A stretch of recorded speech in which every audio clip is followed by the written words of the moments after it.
नागरिकांसाठी अतिशय महत्त्वाची माहिती या ठिकाणी समोर आलेली आहे। महाराष्ट्रातील नागरिकांनो 2 मिनिटे इकडे वेळ काढून सर्वांनी लक्ष देऊन व्हिडिओ बघा। जर बघा सगळ्यात महत्त्वाची माहिती या ठिकाणी समोर आलेली आहे, ती कदाचित तुमच्या आयुष्यातील सर्वात मोठी धक्का देखील देऊ शकते। कल्पना करा, एका सकाळी तुम्ही बँकेत पैसे तपासायला गेला जाता आणि तुम्ही अचानक तिथे दिसता तुमच्या खात्यातून हजार रुपये गायब झालेत। तुम्ही धावेत बँकेत जाता आणि विचारता हे पैसे कुठे गेले आणि अकाउंट वरील कर्मचारी शांतपणे उत्तर देतो, साहेब हे तुमचे लावलेले दंड आहे, तुम्ही बँकेचा नवीन नियम मोडलाय। हे ऐकल्यावर कोणाच्यासाठी पायाखालची जमीन सरकेल? होय, देशभरातील लाखो खातेधारकांसाठी आता नवीन नियम लागू झालेत आणि तुमच्या एका छोट्याशा चुकीमुळे तुमच्याकडून प्रचंड मोठी रक्कम कापली जाऊ शकते। व्हिडिओ सुरू करण्याआधी जर तुम्हाला अशी माहिती वेळेवर हवी असेल तर तुमचे हजार रुपये वाचू शकते। त्यामुळे लगेच चॅनेलला लाईक करा, सबस्क्राईब करा आणि तुमचं राज्य आणि बँकेचं नाव कमेंट करून सांगा, हे तुमच्या मदतीसाठीच आहे। आता सुरुवात करूया खरी गोष्ट। देशभरातील सर्व बँकांना आता एकसारखे नवीन नियम लागू करण्यात आले। हे नियम रिझर्व्ह बँकेने मान्य केलेले असून पहिल्या तारीख डिसेंबर पासून म्हणजे पाहायला गेलं तर नवीन महिना चालू होणार आहे, तो म्हणजे जानेवारी महिन्यापासून अंमलबजावणी करायला सुरुवात देखील झाली आहे। सर्वात महत्त्वाचं म्हणजे हे नियम फक्त स्टेट बँक ऑफ किंवा पोस्ट ऑफिस पुरते मर्यादित नाहीत। Bank of India, bank of Maharashtra आणि ज्या काही प्रायव्हेट बँक आहेत, ज्या काही सरकारी बँक आहेत, अशा जवळपास डझनभर बँकावर हे आता नियम लागू झालेत। ही माहिती प्रत्येक खातेदारासाठी प्राणाहून महत्त्वाची आहे। नवीन नियमाचा उद्देश साधा फसवणूक थांबवणे, बँक खात्याची सुरक्षितता वाढवणे आणि निष्क्रिय शंका निर्माण करणारी किंवा नियम न पाळणारी खाती बंद करणे। कारण मागील काही महिन्यात अचानक पैसे गायब होणे, दुसऱ्याच्या खात्यावर चुकीने पैसे जाणे, बनावट ओटीपी वापरून पैसे काढणे, अशा अनेक घटना झपाट्यामध्ये वाढ झाली। त्यामुळे आता सरकार गंभीर झालं आणि एकाच वेळी 5 नवीन नियम लागू करण्यात आले। या नियमामुळे दंड इतका जड आहे की तुम्हाला पाहायला गेलं तर 2000 पासून ते पाहायला गेलं तर 5000 पर्यंत, नाही तर तब्बल 25000, नाही तर अगदी 50,000 रुपयाचा दंड ही तुम्हाला लागू शकतो। अतिशय गंभीर प्रकरणात जेलची सजा देखील होऊ शकते। पहिला नियम अशा खातेधारकांसाठी ज्यांनी एकापेक्षा जास्त बँकेत खाते उघडले आहेत। उदाहरणार्थ तुमचं बँक खाता आहे ते स्टेट बँकेत आहे, पण तुमचं पाहायला गेलं सोबतच पोस्ट ऑफिस मध्ये देखील खाते घेतलंय, HDFC बँकेत देखील खाते घेतलंय, नंतर तुम्ही ICICI बँकेत देखील खातं ओपन केलंय आणि महाराष्ट्र बँकेत देखील तुम्ही खातं ओपन केलंय। अशा विविध ठिकाणी जर 3-4 खाते तुमचे असतील तर तुम्हाला फी उघडणे चुकीच नाही, पण समस्या देखील तेवढी निर्माण होणार आहे। जेव्हा त्या खात्यामध्ये तुम्ही किमान मिनिमम बॅलन्स ठेवत नाही, प्रत्येक बँकेचं स्वतःचं किमान बॅलन्स ठेवण्याचं एक धोरण असतं। कुठे 500 रुपये असतं, कुठे 2000 रुपये असतं, कुठे 5000 रुपये असतं, तर काही शहरामध्ये पाहायला गेलं तर 10,000 रुपये लागतात। तुम्ही जर 5 वेगवेगळ्या बँकेमध्ये खाते उघडले आणि सर्वांचे मिनिमम बॅलन्सची अट पडली नाही तर प्रत्येक बँकेकडून स्वतंत्रपणे दंड आकारला जाऊ शकतो। हा दंड 1000 रुपयापासून तो 5000 रुपयापासून ते 25,000 पर्यंत जाऊ शकतो। यात एक महत्त्वाची गोष्ट आहे, अनेक लोक एकाच मोबाईल नंबरला अनेक बँक खात्यासोबत मोबाईल नंबर लिंक केलेला असतात। हे देखील खूप मोठं धोकादायक ठरू शकतं, कारण एकच मोबाईल नंबर वेगवेगळ्या बँकांमध्ये जोडल्यास फ्रॉड होण्याची शक्यता देखील दुप्पट होते। ओटीपी चुकीच्या व्यक्तीकडे गेल्यास तुमच्याकडे सर्व खात्यावर धोका निर्माण होऊ शकतो। त्यामुळे नवीन नियम काय सांगतो, 2 वेगळ्या बँक खात्यासाठी एकाच नंबरचा वापर करण्यासाठी तुम्हाला EKYC करणं अनिवार्य करण्यात आलेलं आहे, नाहीतर तुम्हाला दंड थेट लागू केला जाणार आहे।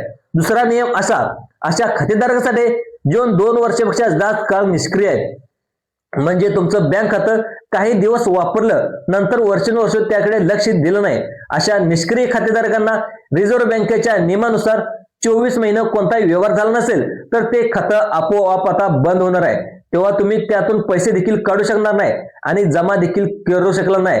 सर्वात मोठी समस्या ते देखील उद्भवणार आहे। अशा सोडून दिलेल्या खात्याचा अनेक लोक गैरवापर करतात। अनेकांना माहिती नसतं या निष्क्रिय खात्याचे खाते क्रमांक चुकीच्या लोकांच्या हाती लागू शकतात आणि मोठे फ्रॉड देखील होऊ शकतात। त्यामुळे आता सरकारने जाहीर केलं आहे, जर तुमचं खातं 2-3 वर्षापासून बंद पडलं असेल तर तातडीने तुम्हाला बंद करा किंवा तुम्ही EKYC करून पुन्हा अपडेट करा, नाहीतर तुमच्यावर दंड लागू शकतो। तिसरा नियम आधार कार्ड विषय। देशातील कोट्यवधी लोकांची आधार कार्डे 10 वर्षापूर्वीचे आहेत। पत्ते बदलले, मोबाईल नंबर बदलले, नावातील स्पेलिंग बदलले, पण आधार कार्ड तुम्ही आतापर्यंत अपडेटच केलं नाही, तर अशा प्रकरणामध्ये बँकेतून पैसे पाठवताना किंवा मिळवताना अडचण येते। अनेक वेळा पेन्शन, कृषी योजनांचे पैसे, सरकारी योजना, मुलांचे शिष्यवृत्ती पैसे सगळे व्यवहार आधारशी लिंक असल्यामुळे ते थांबत होते।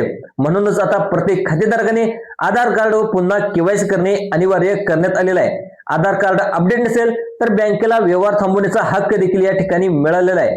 बँकेत सुरक्षेविषयी मोठ्या प्रमाणावर तक्रारी वाढल्यामुळे चौथा नियम लागू केला। या व्यवहार तपासणी म्हणजे जर तुम्ही अचानक मोठी रक्कम जमा किंवा काढली किंवा वारंवार छोटे मोठे व्यवहार केले किंवा बँक त्याची चौकशी करू शकते। हा नियम प्रामुख्याने काळा पैसा, अवैध व्यवहार, फसवणूक आणि संशयास्पद हालचाल रोखण्यासाठी आहे। जर बँकेला तुमचे व्यवहार संशयास्पद वाटले ती थर्ड खात्यावर होल्ड देखील लावू शकते, तपास पूर्ण होईपर्यंत पैसे रोखू शकते। आणि सर्वात गोंधळात टाकणारा नियम तो म्हणजे किमान बॅलन्स। आता किमान बॅलन्स न राखल्यास अनेक बँका मिनिमम बॅलन्स नियम अधिक करतायत, कारण करोडो खात्यामध्ये फक्त 0 रुपये शिल्लक असते। त्याची देखभाल करण्यासाठी अनेक बँकांना खर्च येतो, म्हणून ठराविक बँकेमध्ये रक्कम राखणे हे देखील अवश्य आता झालेलं आहे। तर बँकेने सांगितलेल्या रकमेपेक्षा कमी बॅलन्स असेल तर तुम्हाला दंड आपोआप कपात होईल। अनेकांना कळतही नाही आणि काही दिवसात शिल्लक 0 होते। या सर्वात भीतीदायक गोष्ट म्हणजे भविष्यातील दंड रक्कम वाढू देखील शकते, कारण बँकेने सांगितले की खातेदार निष्काळजी असल्यास ते दंड वाढवण्याचा विचार देखील करतायत। त्यामुळे पुढील काही महिन्यात नियम अजून जाणून घेऊया। आता सर्वात महत्त्वाचा नियम असा आहे की सर्वांनी आता लक्ष देऊन बघायचा आहे। एकही नियम तुम्ही हलक्यात घेऊ नका। हे नियम आता बँक खात्याची सुरक्षा आणि फसवणूक थांबवण्यासाठी आहेत, पण ही चूक जर तुमची असेल तर दंड मात्र तुमच्यावरच होणार आहे। त्यामुळे हे नियम पाळणं अतिशय गरजेचं आहे। जिथे आपण थांबलो होतो तिथूनच पुढे सुरुवात करूया। आता येणारा सगळ्यात महत्त्वाचा सर्वात भाग म्हणजे धोकादायक आणि बँक खातेधारकांनी सर्वात जास्त लक्षात ठेवण्यासारखं आहे। अनेक लोकांना वाटत होतं की माझ्या खात्यात 2000 रुपये असले तरी काय फरक पडतो, पण नियम आता इथं वेगळा सांगतो, कारण मिनिमम बॅलन्स राखण्यातली एक छोटीशी चूक तुमच्या खात्यावर मोठा परिणाम करू शकते। अनेक लोकांना हेही माहित नसतं की दंड बँक तुमच्या परवानगीशिवाय थेट खात्यातून कापू शकते। सर्वात धक्कादायक बाब म्हणजे तुमचं खातं एकदा निगेटिव्ह झालं ते पुन्हा सामान्य स्थितीत आणणं कठीण होतं। त्यामुळे या नियमाचं स्पष्टीकरण अत्यंत महत्त्वाचं आहे। बँकेकडून येणारी SMS सूचना किंवा मेल अनेक वेळा आपण लोक दुर्लक्ष करत असतात। काही लोकांना वाटतं हे फक्त प्रमोशनाचे SMS येतात, पण आता नवीन सूचनानुसार बँकेच्या खातेदारातील प्रत्येक बदल SMS द्वारे कळवणार आहेत आणि त्याचं दुर्लक्ष करणे म्हणजे तुमच्या नुकसानाला निमंत्रण देणे। उदाहरणार्थ तुमच्या खात्यात किमान बॅलन्स पातळी कमी झाली, ATM ब्लॉक होणार आहे, केवायसी अपडेट करायचं आहे तर खाते निष्क्रिय होणार आहे, आधार कार्ड अपडेट नाही, अशा सर्व महत्त्वाच्या संदेशाकडे लक्ष देणं आवश्यक आहे। नाहीतर बँक दंड, प्रोसेसिंग फी, मेंटेनन्स चार्ज अशा गोष्टीच्या नावाखाली पैसे कपात करू शकते। या नियमामध्ये पुढचा अत्यंत संवेदनशील भाग आहे ओळख पडताळणी म्हणजेच केवायसी। आता मागील काही महिन्यात बनावट ओळखपत्र, चोरीचा आधार नंबर आणि खोटे दस्तावेज वापरून लाखो रुपयाची फसवणूक झालेली आहे। त्यामुळे नवीन नियमानुसार प्रत्येक खातेदाराने आपली ओळख वेळोवेळी अपडेट करणं बंधनकारक आहे। तुम्ही महिला असाल, पेन्शनधारक असाल, विद्यार्थी असाल, शेतकरी असाल किंवा ज्येष्ठ नागरिक किंवा केवायसी अपडेट केले नसेल तर तुम्हाला खातेधारक कधीही तुमचं होल्ड होऊ शकतं। आता हे देखील बँकेने स्पष्ट केले। आता देखील बँकेला अधिकार देखील मिळाला आहे तुमचा व्यवहार थांबवण्याचा। आता त्यामुळं खाते तात्पुरतं बंद करण्याचा अधिकार आता या ठिकाणी बँकेला मिळाला आहे। जे ज्येष्ठ नागरिक असतील, जे ज्येष्ठ नागरिक पेन्शन घेत असतात त्यांच्यासाठी देखील नियम आता अधिक कठोर करण्यात आले आहे, कारण अनेकदा पेन्शन खात्यातील अपडेट नसल्याने पेन्शन थांबते। मग ज्या अनेक लोकांना, पेन्शनधारकांना कार्यालयात फेराया मारावं लागतात। आता नवीन नियम काय म्हणतो, आधार कार्ड 10 वर्ष जुने असेल तर केवायसी करणं अनिवार्य आहे, पण पेन्शन, वयस्कर योजना ही शासकीय अनुदान सर्व अडथळ्यात येऊ शकते। एक महत्त्वाची गोष्ट आहे ते म्हणजे आता सर्व बँकांसाठी लागू केली ते म्हणजे व्यवहाराच्या मर्यादेत तपासणी। जर तुम्ही अचानक मोठी रक्कम जमा केली किंवा काढली तर बँकेचा तपास टाळता येणार नाही। अनेक लोकांना वाटते की किती रक्कम जमा करतील किंवा किती काढतील बँका काही बोलत नाहीत, पण नवीन नियमानुसार जर तुमच्या व्यवहाराचा पॅटर्न अचानक बदलला, जसे की वारंवार रोख पैसे भरणे किंवा काढणे, बँका थेट व्यवहार रोखू शकते आणि खातेदाराची चौकशी देखील सुरू करू शकते। हे नियम मुक्त काळा पैसा, नकली व्यवहार, आर्थिक गुन्हे थांबवण्यासाठी आहेत, फसवणूक रोखण्यासाठी आहेत। आणखी एक महत्त्वाचा नियम आलाय तो म्हणजे एका मोबाईल नंबरसाठी अनेक खात्यासाठी वापरण्यात आलेली मर्यादा। कारण अनेक वेळा फसवणूक करणारे व्यक्ती तुमच्यापर्यंत फोनपर्यंत पोहोचले की ते सर्व बँक खात्यातून मध्ये घुसू शकतात. म्हणून जर तुमची जर 2 किंवा 3 बँक खाते असतील तर प्रत्येक खात्याला वेगवेगळा मोबाईल नंबर किंवा वेगळा OTP सुरक्षा तुम्ही लागू करणे आवश्यक आहे. एक नंबर तुम्ही 3 खात्यांना जोडला आणि तुम्ही एक चूक झाली तर तुम्हाला दंडाची रक्कम थेट तुमच्या खात्यातून कापली जाईल. आता सर्वात मोठा बदल निष्क्रिय खाती तात्काळ बंद करण्याचा आदेश 2 ते 3 वर्ष जुनी न वापरलेली खाते ठेवणे आता धोक्याचं ठरत आहे, कारण अशा खात्याचा वापर चुकीच्या व्यवहारासाठी व्हायला लागलाय. सरकारने स्पष्ट आदेश देखील देण्यात आलाय. 2 वर्षापेक्षा जास्त काळ व्यवहार नसलेली खाते निष्क्रिय श्रेणीत येतात. आता ते वापरण्यास बंदी देखील येते. अशा खात्यावर विशेष देखरेख ठेवली जाते आणि काही संशयास्पद काही दिसल्यास हे पैसे गोठवले जातात. ही स्थिती टाळण्यासाठी खातेधारकांनी तात्काळ जुने खाते बंद करणे आवश्यक आहे. या सर्व नियमाचं भीतीदायक वैशिष्ट्य म्हणजे दंड रक्कम एकदम वाढवणे बँकांनी जाहीर केलेला आहे किंवा नियम न पाळल्यास दंडाची रक्कम 50,000 पर्यंत जाऊ शकते आणि ह्या गंभीर प्रकरणात 2 वर्षाचा कारावासाची देखील शिक्षा होऊ शकते.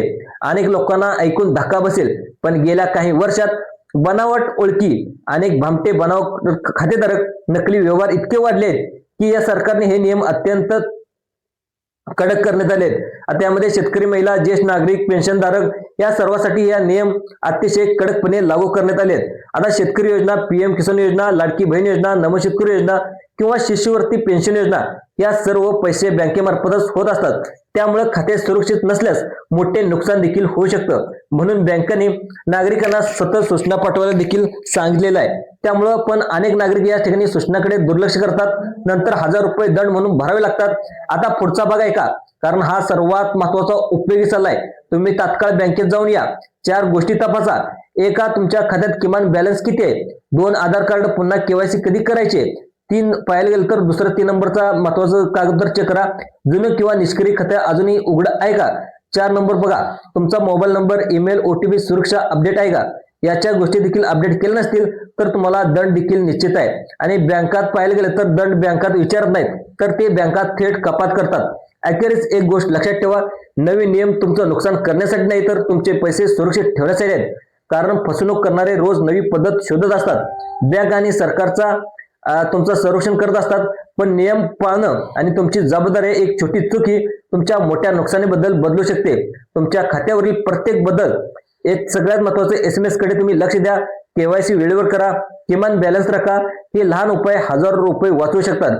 जर तुम्ही अशाच उपयोगी माहिती मिळावी असेल तर चॅनेलला सबस्क्राईब करा, व्हिडिओ लाईक करा आणि दुसऱ्या लोकांना सुद्धा जास्तीत जास्त शेअर करण्याचा प्रयत्न करा. धन्यवाद.